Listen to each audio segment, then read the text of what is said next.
স্কুলে যারা লেখাপড়া করো, কলেজে যারা লেখাপড়া করো, তোমাদেরকে বলতেছি, তোমরা স্কুল কলেজে লেখাপড়া করে যে শিক্ষাটা নিতেছো, ভালো যে শিক্ষা, এই শিক্ষা নিয়ে খারাপভাবে চলার চেষ্টা করো না, যাতে তোমাদের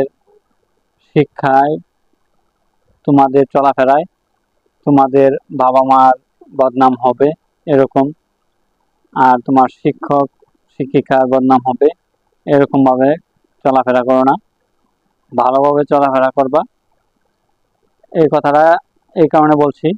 অনেকের ছেলে মেয়ে আছে যারা অন্যভাবে চলাফেরা করে, তাদের অনেক বদনাম হয়, এমনকি শিক্ষক শিক্ষিকারও অনেক বদনাম হয়। তোমরা ভালোভাবে চলাফেরা করবা, শিক্ষক শিক্ষিকার সুনাম অর্জন করবা, তোমার বাবা মার